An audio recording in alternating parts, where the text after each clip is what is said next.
कमला वरदायिनी नमन करें स्वीकार, हाथ जोड़ विनती करूं जग की पालनहार। दोस्तों, आज धनतेरस है और आज धनतेरस के दिन आइए इस प्यारी सी कथा से हम सुनते हैं कि कैसे हम अपने घर में लक्ष्मी गणेश को पूरे साल रख के अपने घर को धन धान्य से परिपूर्ण कर सकते हैं। दोस्तों, ऐसी कहावत प्रचलित है, एक बार विष्णु जी पृथ्वी लोक पे विचरण करने को निकले, जो कि वो हमेशा ही करते थे।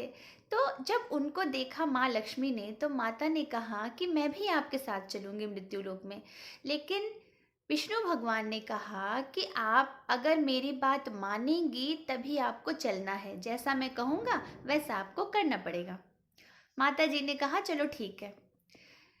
तो विष्णु भगवान जब पृथ्वी लोक पे पहुंचे तो विष्णु भगवान ने कहा कि मैं दक्षिण दिशा की तरफ देख के आता हूँ, तब तक तुम यहीं पे बैठी रहो।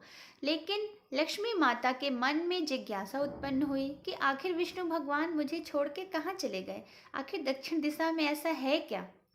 तब तक जाते जाते उन्होंने देखा कि एक खेत में बहुत ज़्यादा सरसों के पीले पीले फूल लगे हुए हैं। उन्हें बहुत अच्छा लगा और उन्होंने सरसों के वो फूल तोड़ के अपने बालों में लगा लिए।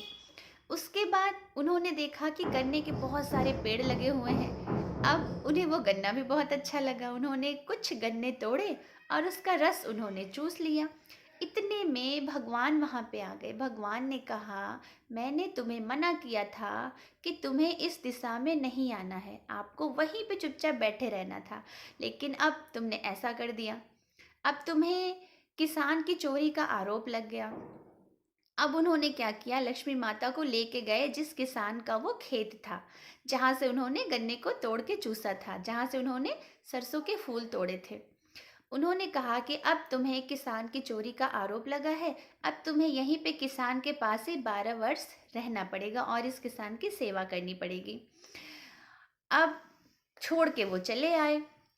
अब उसके बाद माँ लक्ष्मी ने किसान की पत्नी से कहा कि ये बगल में एक मूर्ति है। उन्होंने वहाँ पे अपनी एक मूर्ति रख दी। उन्होंने कहा, तुम्हें सब कुछ मिलेगा, तुम्हारा घर धन धान्य से परिपूर्ण हो जाएगा अगर तुम रोज नहा के सुंदर वस्त्र पहन के पहले इनकी पूजा करोगी, इनकी अर्चना करोगी, फिर उसके बाद तुम कुछ खाओगी और मुझे खिलाओगी। किसान की पत्नी ने ऐसा ही किया।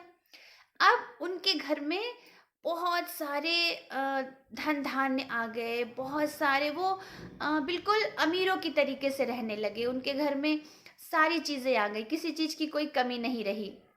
हीरे जवाहरात आ गए और देखते देखते चुटकियों में 12 साल यूं ही बीत गया।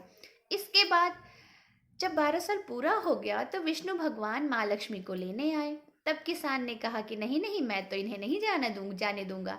इन्हीं की वजह से मेरा घर आज धन धान्य से परिपूर्ण है।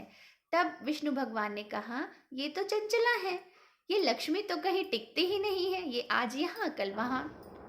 तब लक्ष्मी जी ने कहा कि रुको किसान, तुम चिंता मत करो। अगर तुम चाहते हो कि मैं तुम्हारे यहाँ रहूं तो तुम्हें एक काम करना है। तुम्हें क्या करना है, कल तेरस है और तेरस के दिन तुम्हें कलश रखना है। कलश में तुम्हें चावल भरना है और उस चावल से तुम्हें पूजा करनी है, कलश की स्थापना करनी है।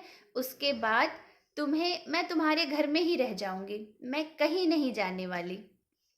ठीक जैसे जैसे उन्होंने कहा था वैसे ही उन्होंने एक चावल का कलश लिया और एक सिक्कों से भरा कलश लिया।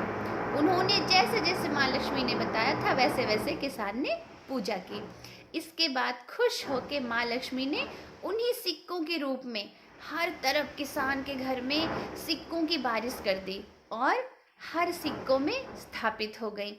जैसे ही सिक्कों की बरसात हुई, उस किसान का घर धन धान्य से फिर से परिपूर्ण हो गया और किसान बहुत खुश हुआ। फिर विष्णु जी और लक्ष्मी जी अंतर ध्यान हो गए। बस उसके बाद से किसान हर साल कार्तिक मास की कृष्ण पक्ष की त्रयोदशी को धनतेरस मनाने लगा और हम सब मनाने लगे। तो धनतेरस की आप लोग को बहुत बहुत शुभकामनाएं। आपको ये कहानी अच्छी लगी हो तो चैनल को सब्सक्राइब कर लीजिएगा और लाइक ज़रूर कर दीजिएगा। तो मैं मिलती हूँ अपने नेक्स्ट वीडियो में, तब तक के लिए नमस्कार दोस्तों।